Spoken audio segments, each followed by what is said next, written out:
Welcome back.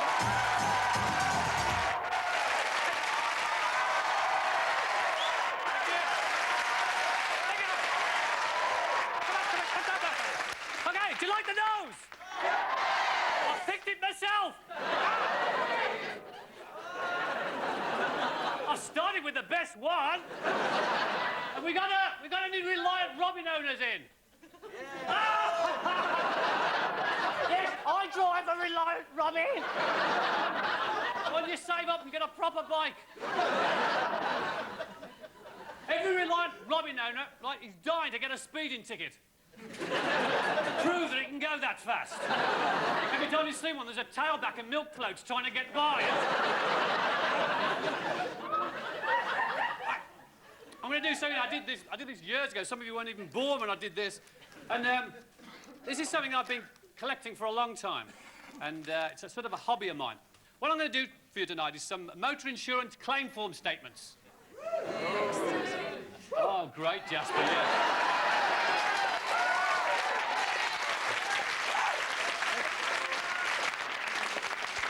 Fabulous, yeah. Thank you. When's Rowan Atkinson coming on? We've got another 3 minutes. Come on. What happened?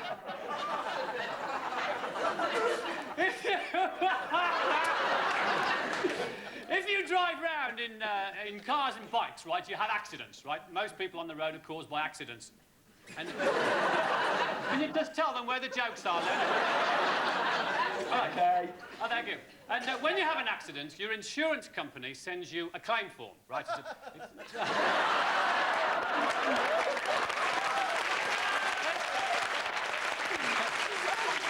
I knew there'd be one sun reader in tonight. I knew there'd be one. The sun reader.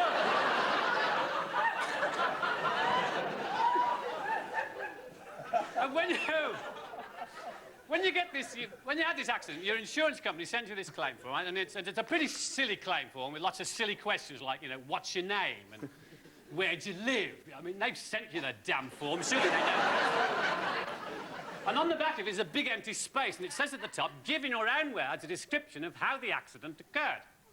Now, since I've done this, I've been to Australia and found some more. What I shall do, first of all, is read you some English ones, right? Or British, sorry, British. And basically what happens is when you've had this, you know, you send all your claim forms into this insurance office in London, and these are genuinely what people write on their claim forms when they've had an accident and sent it into the office. I haven't made them up, they are genuinely true, right? I'll just read you some British ones first. Things like, leaving home for work in the morning, I drove out of my drive straight into a bus. The bus was 5 minutes early.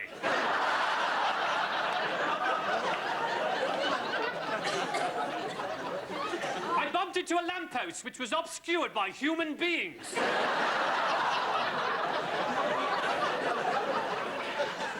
Coming home, I drove into the wrong house and collided with a tree I haven't got. The accident was caused by me waving to the man I hit last week.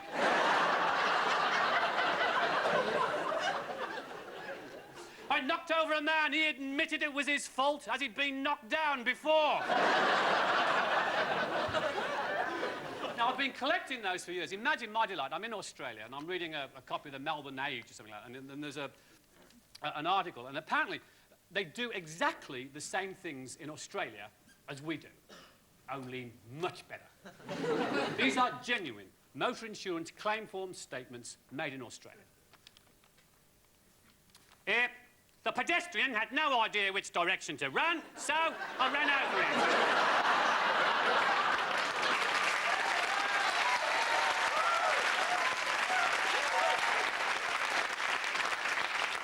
The bloke was all over the road. I had to swerve a number of times before I hit him.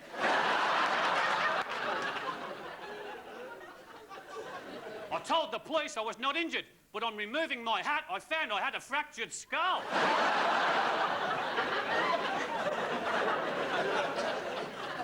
I had been driving for 40 years when I fell asleep at the wheel. And I'll leave you with my all-time favourite, OK? I saw a slow-moving, sad-faced old gentleman as he bounced off the bonnet of my car. Good night.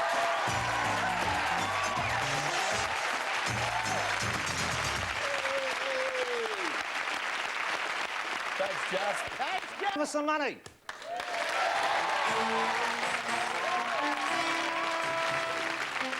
In 1648, King Charles was in flight from the wrath of Cromwell and his Roundheads. Only two men remained faithful, risking certain death by their fidelity to the crown. One was the sole descendant of a great historical English dynasty, his name Sir Edmund Blackadder. The other was the sole descendant of an unfortunate meeting between a pig farmer and a bearded lady. History has quite rightly forgotten his name. Rick! Yes, sir.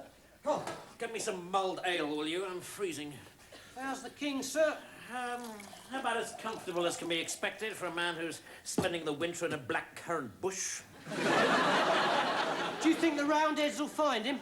Certainly not. I've assured him that he is as likely to be caught as a fox being chased by a pack of one-legged hunting tortoises. Is that true? Yes, of course it's true. Have you ever known me to lie to the king? Yes. No. Exactly. He is absolutely safe as long as you keep your fat mouth shut. You can trust me, sir.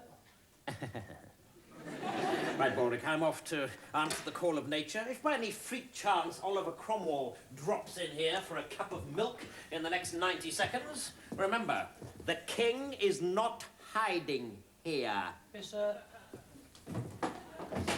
Green sleeves is not... Good evening, citizen. I am Oliver Cromwell.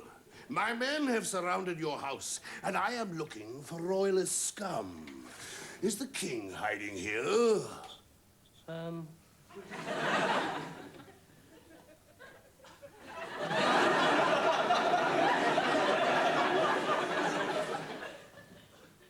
No. On pain of death and damnation, are you absolutely sure? Yes, I am.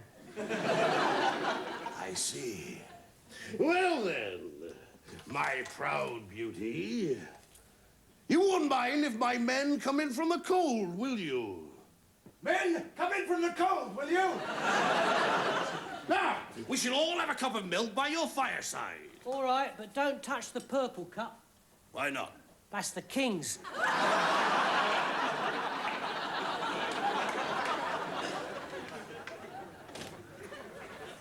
Thank you, citizen. You may leave me alone with King Charles. Ah, Mr. Cromwell, how delightful to see you again. Do get up, get up. Tell me, have you come far? I have, sir. From country squire to Lord Protector of England.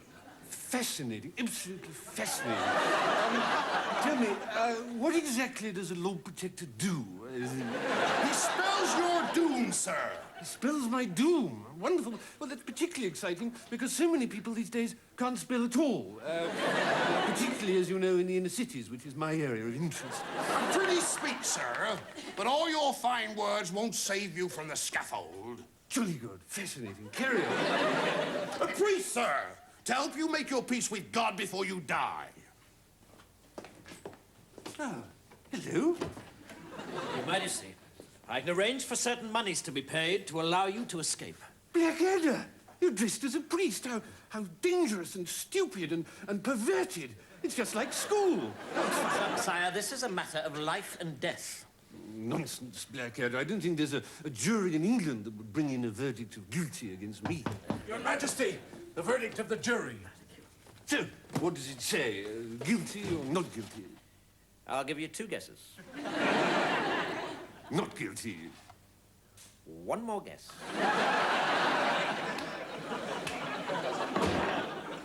Oh, damn. One measly civil war in the entire history of England, and I'm on the wrong bloody side. Something wrong, sir? Yes, Baldrick, yes, there is. Don't you realize if the king dies, we royalists are doomed? We will enter a hideous age of puritanism. They'll close all the theaters. Lace handkerchiefs for men will be illegal. And I won't be able to find a friendly face to sit on this side of belonging. If they so much as suspect our loyalties, our property will be forfeit, and we'll be for the chop. Oh, I love chops. Ulrich, your brain is like the four-headed, man-eating haddock fish beast of Aberdeen. what way? It doesn't exist. Oh, God, what are we going to do? Don't despair, sir. Something will pop up. Not under Puritanism, it won't. We must do something. We must do something, otherwise the Blackadders are as doomed as that ant. What ant? That one. So this is the day of the execution of Charles I. Absolutely not, Your Majesty. Those Roundhead traitors have one final hurdle that they will never straddle. How fascinating. What is that exactly? They will never find a man to behead you. They'd have hundreds of volunteers to cut Cromwell's head off. He's such an ugly devil. He's got so many warts on his face, it's only when he sneezes that you find out which one is his nose. But they will never find a man to execute you. Well, you see, I find that absolutely tragic. You know, there are so many young people who would leap at a chance like that. All they need is the initiative somehow. I suppose, in a sense, that's what my ward scheme is all about. Really? Yes. On the other hand, of course, I don't want my head cut off. It's a question of balance, isn't it, like so many things? Shut up with the greatest respect, Your Majesty. They will never find an executioner. And if they do, may my conjugal dipstick turn into a tennis racket. A message for the king. Thank you. Ah.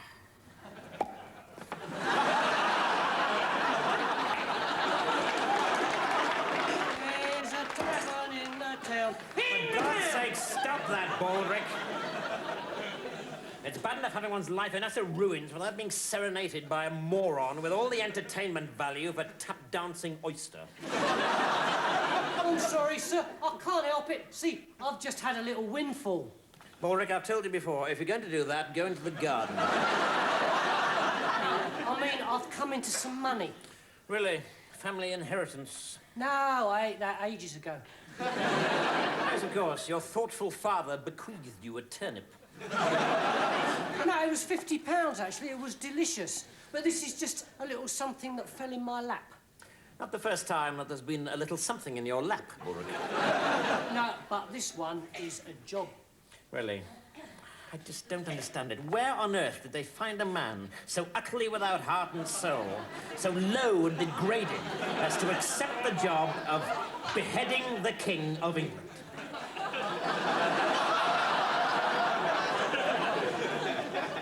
Baldric? That little job that fell into your lap. It wasn't by any chance something to do with an axe, a basket, a little black mask, and the King of England. Nah, Go on. I couldn't find a basket. You very small, total bastard. Oh, please, sir, don't kill me. I have a cunning plan to save the king. Well, forgive me if I don't do a cartwheel of joy. Your family's record in the Department of Cunning Planning is about as impressive as Stumpy Oleg McNoleg's personal best in the Market Harbour Marathon. All right, what's the plan? A pumpkin is going to save the king. Ah, but over here, I have one that I prepared earlier. I will balance it on the king's head like this. Then I will cover his real head with a cloak. And then, when I execute him, instead of cutting off his real head, I will cut off the pumpkin, and the king survives. I'm not sure it's going to work, Baldric. Why not? Because once you've cut it off, you have to hold it up in front of the crowd and say, "This is the head of a traitor." At which point they will shout back, "No, it's not. It's a large pumpkin with a pathetic moustache." I suppose it's not 100% convincing. It's not 1% convincing. However, I'm a busy man and I can't be bothered to punch you at the moment. Here is my fist. Kindly run towards it as fast as you can.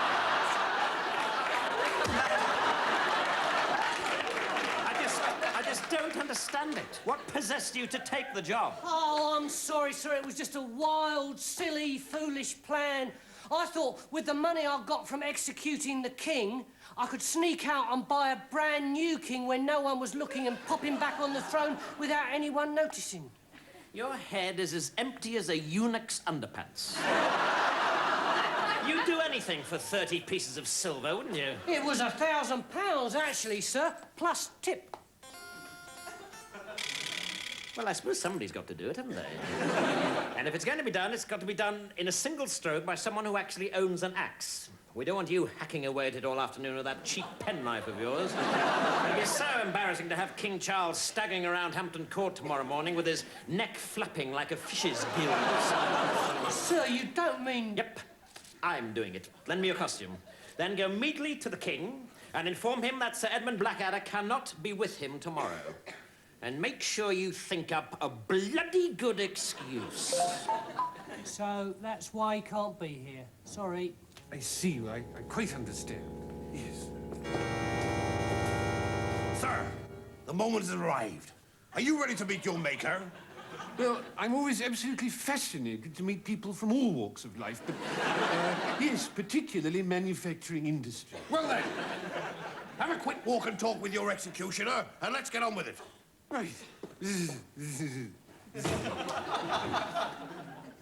Well, I'm sorry, my friend. I'm alone here today. I had hoped that my good, loyal chum, Sir Edmund Blackadder, would be here with me, but unfortunately his wife's sister's puppy fell into the strawberry patch.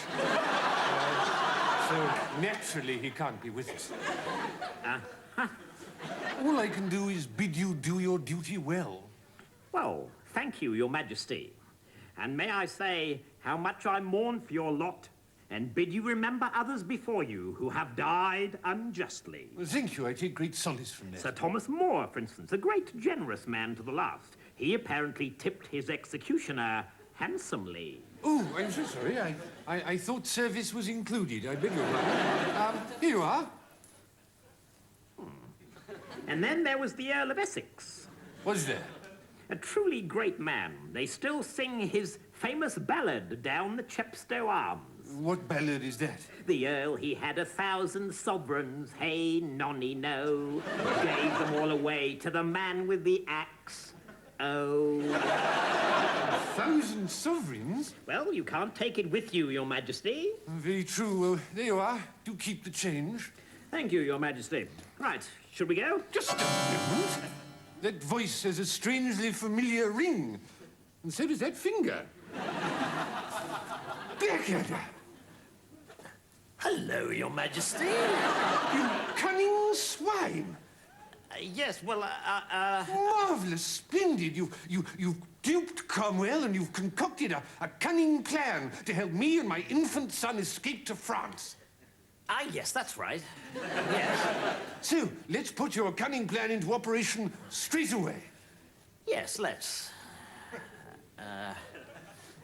Well, you start the ball rolling. No, after you. Right, yes.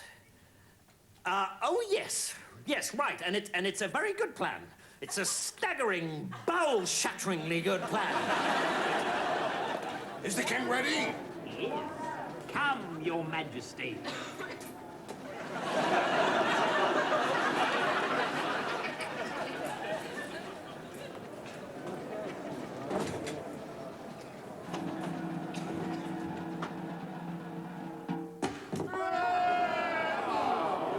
This is the head of a traitor. No, it's not. It's a huge pumpkin with a pathetic moustache drawn on it. Oh, yes, so it is. Sorry. I'll try again.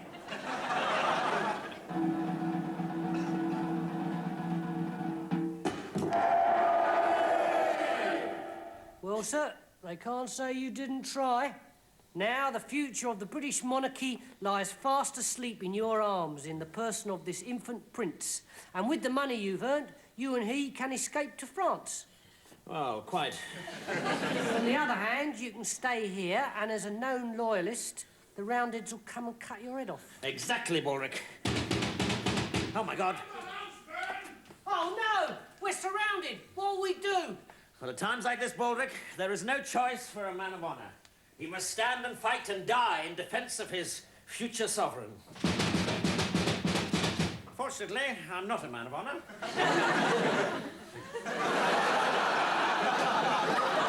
Thank God you've come! Seize the royalist scum!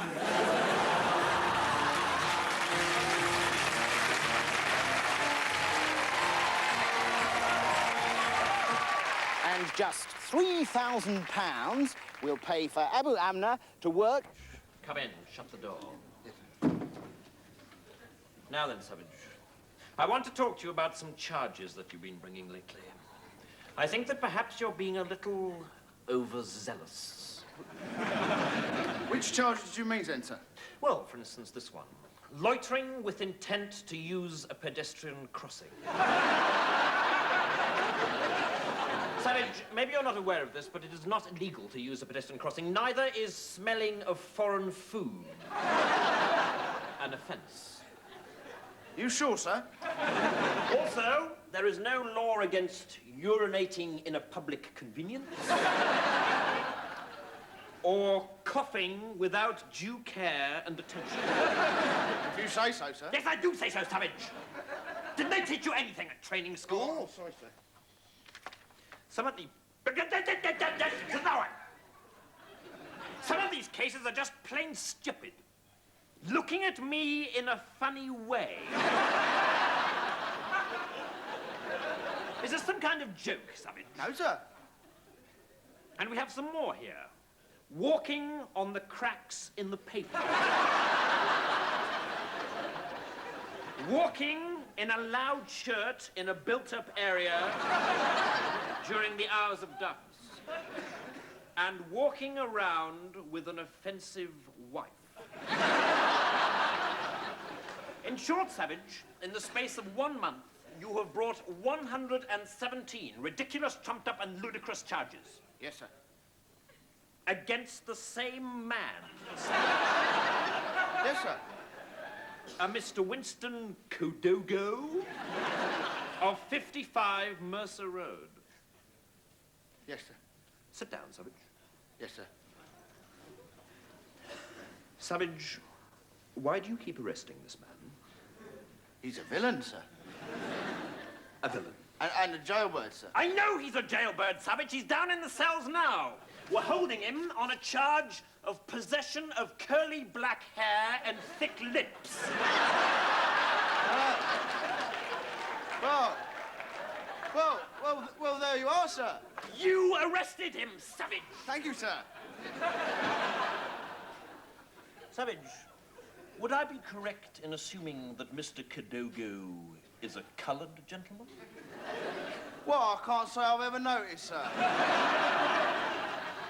Stand up, Savage. Savage, you're a bigot. It's officers like you that give the police a bad name. The press love to jump on incidents like this, and the reputation of the force can be permanently tarnished. Your time on duty is dominated by racial hatred and petty personal vendettas. Do you get some kind of perverted gratification from going around stirring up trouble? Yes, sir.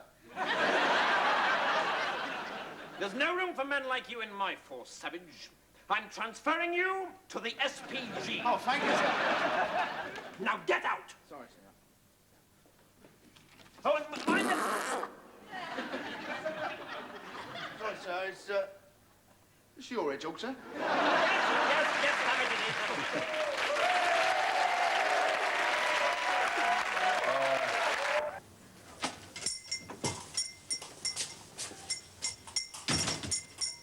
Hello, I wish to register a complaint. Hello, miss. What do you mean, miss? Oh, I'm sorry, I have a cold. I wish to make a complaint.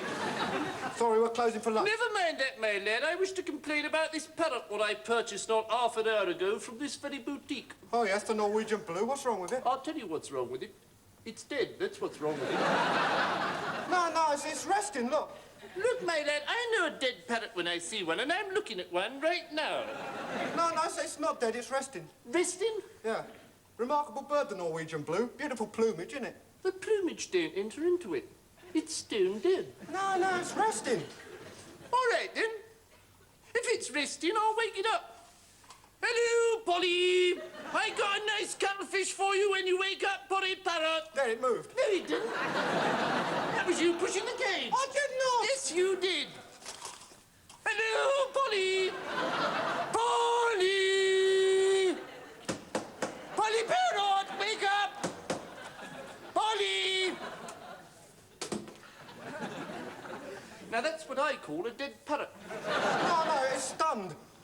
Look, my lad, I've had just about enough of this. That parrot is definitely deceased. And when I bought it not half an hour ago, you assured me that its lack of movement was due to it being tired and shagged out after a long squawk. It's got me pining for the fjords. Pining for the fjords? What kind of talk is that? Look, where did it fall flat on its back the moment I got it home? The Norwegian blue prefers kipping on its back. It's a beautiful bird, lovely plumage. Look, I took the liberty of examining that parrot, and I discovered that the only reason that it had been sitting on its perch in the first place was that it had been nailed there.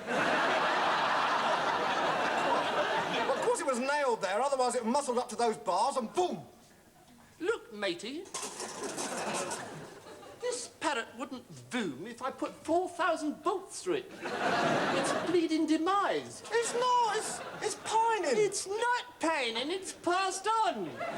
This parrot is no more. It has ceased to be. It's expired and gone to meet its maker. This is a late parrot.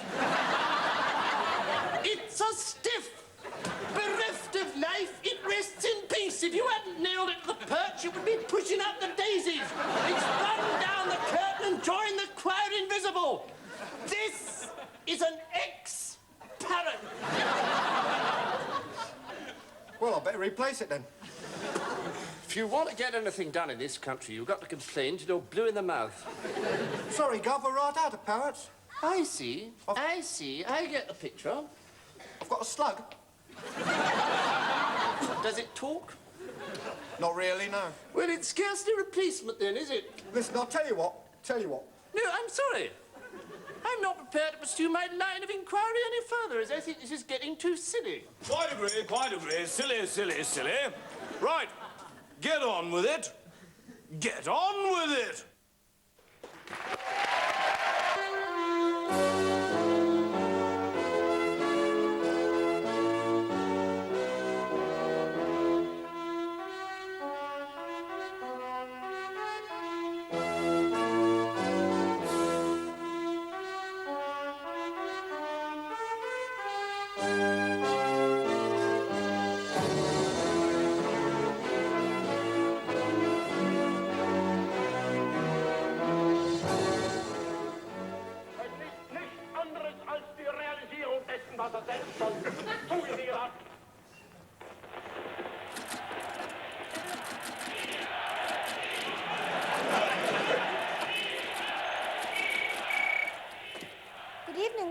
Office?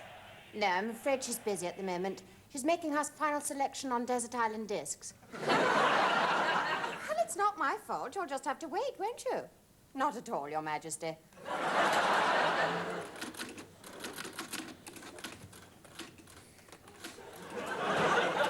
Hello, big nipples. And with that, the sexual whirlwind of British parliamentary democracy oozed into the Prime Minister's antechamber with all the latent eroticism of some primeval jaguar on heat. Geoffrey Archer's here for you. No, it's Alan Bastan. Alan who? Never heard of you. And now don't get uppity with me, young lady. I'm not a feminist. I punch cheapy women. I want to see Full Metal Cammy knickers. Prime Minister's very busy. Oh, so you call the Prime Minister Full Metal Cammy knickers, do you? Well, she'll be very interested to hear that, I should think, Prime Minister. No! Please don't tell her, please. I'll do anything. All right, then, show tits. All right, I'll let you off. Dear Mr. Gatting. Dear Mr. Gatting, I have pleasure in confirming your appointment as Her Majesty's Ambassador to the Republic of Pakistan. Don't know who I pity more, Pakistan or Mike Gatting. Well, what are you waiting for? Go and tell her that I'm here. She left strict instructions not to be disturbed. Well, that's ridiculous. Everyone knows the woman's been seriously disturbed for years. Well, what's she doing? She's preparing for a private session with Cecil Parkinson and the Whip.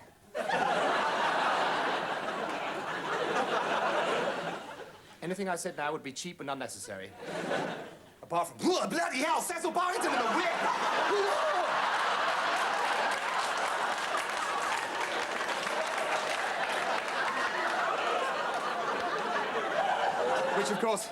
Which of course would be beneath me.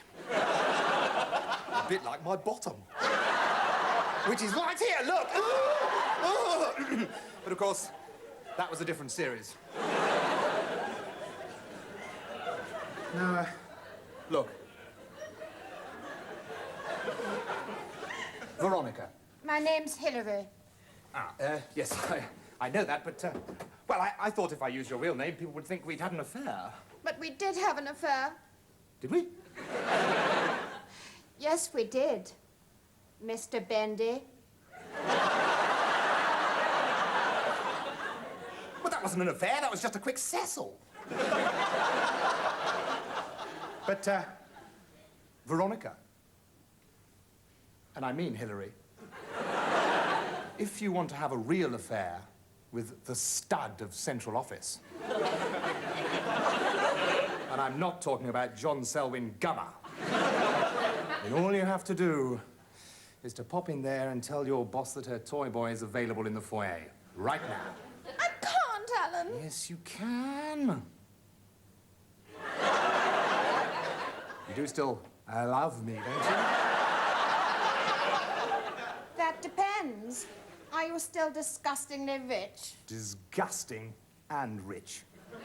Hilary.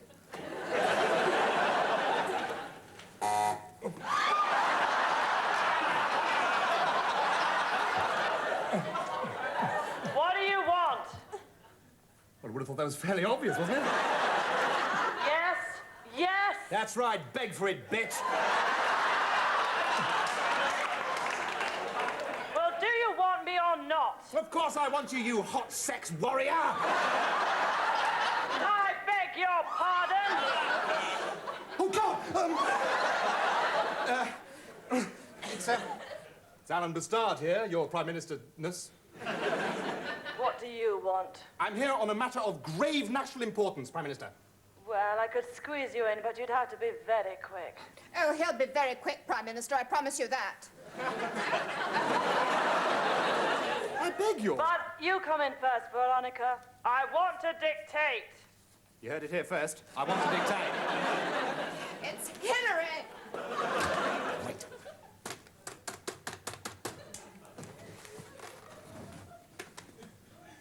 Hello, Channel 4? I want to speak to Michael Grade. Now! Hi, Mike. Al. Listen. Your plan is working like a dream. Yeah, I'm just about to go into her office. All I have to do is get her to close down the BBC and your ratings will soar overnight. Now, remember the deal? I get 50 grand plus my own Channel 4 series. That's right. Alan Bastard travels round the world first class and has lots of sex with film stars. All right. Alan Bastard travels around the world economy class and has some sex with ethnically sound, politically aware film stars. What? Michael, I cannot understand what you're saying with a cigar in your mouth. I suppose it is a cigar, isn't it? I mean, anything's possible at Channel 4. All right, all right. All right, I'll check you later, guy. Yeah, ciao. Okay, for sure, no problem. Hey, no sweat, no fret. Cuckoo, daddy-o. See you later on. Ciao! God, I give good phone.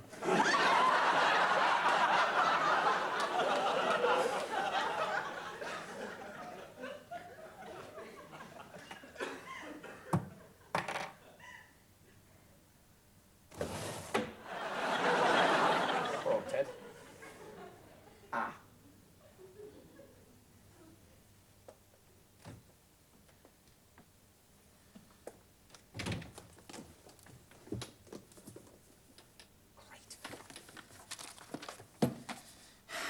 Birthday honours list.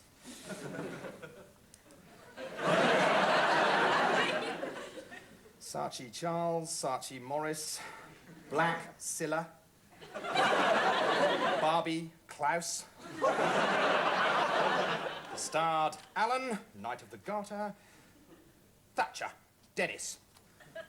Lord Oddbins.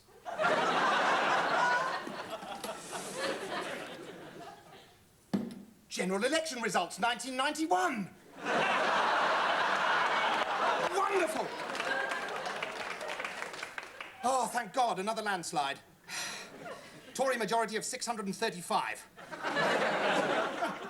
Surprise gain for the Scottish Nationalists in Neil Kinnock's Welsh constituency. Guess what? No SDP MPs at all. No change there. Well done, Maggie.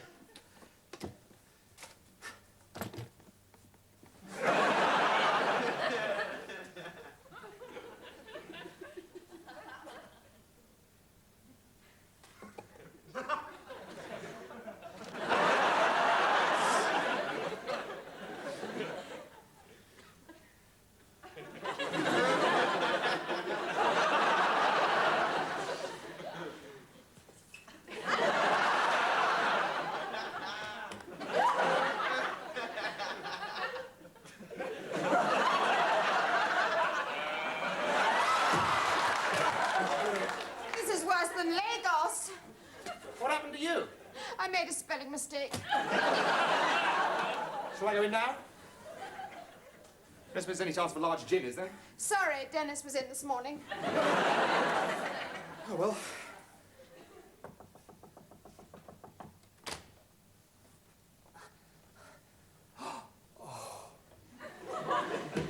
Prime Minister, may I just say how fragrant you're looking? Cut the bullshit, bastard. You've got 2 minutes. Don't sit down. What do you want, you slimy young creep? There with your striped shirt, your pomade hair, and your posing pouch underpants. God, how I hate you young Tories. Swarms of estate agents and shower salesmen spouting right-wing rubbish and marrying young Sloanes with turn-up collars and pearls round the top. Just so as you can suck up to me and get the pickings off the carcass of Britain when you finally put an end to it in 1999. I hate you all. That's your 2 minutes. Get out. No, but Prime Minister, this is a matter of national security. Have you been caught in a massage parlour again? No. Well, yes, but but that's not it, Prime Minister. It's the BBC. Don't worry about them. In a couple of years' time, I shall be closing them down and selling them as cable network for Alton Towers. Why do you think I put Marmalade Hussey in charge? Yes, but Prime Minister, have you ever seen one of these before?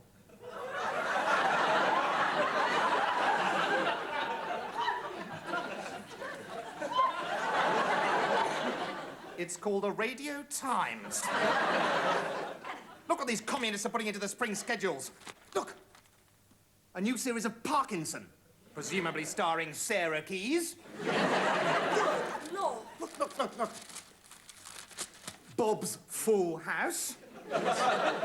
Presumably some left-wing comedy about overcrowding in the inner cities. That's My Dog. A biographical portrait of his wife by Edwina Curry's husband. Look. The list is endless. Look, The Archers.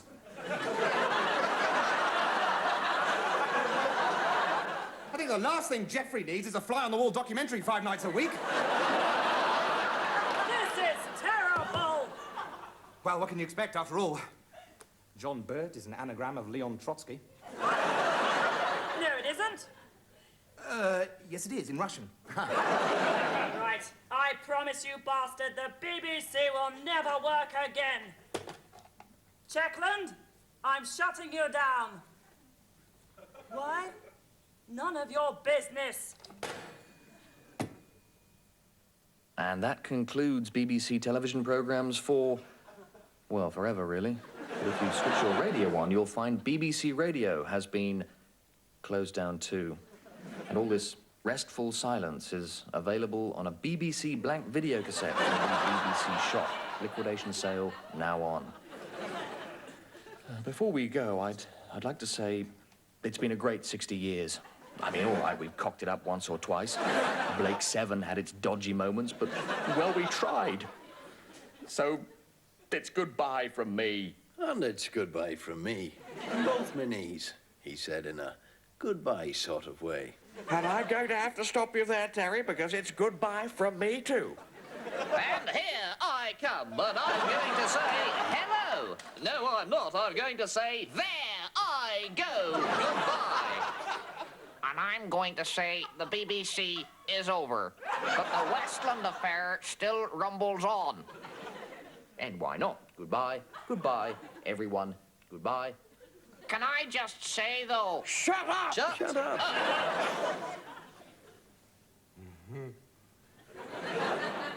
Gosh. It's, very dark, isn't it, Prime Minister? It certainly is. Yes. It certainly is. And, I always find the dark makes me feel rather raunchy. Oh, my God! I do believe you had no intention of the BBC closing down.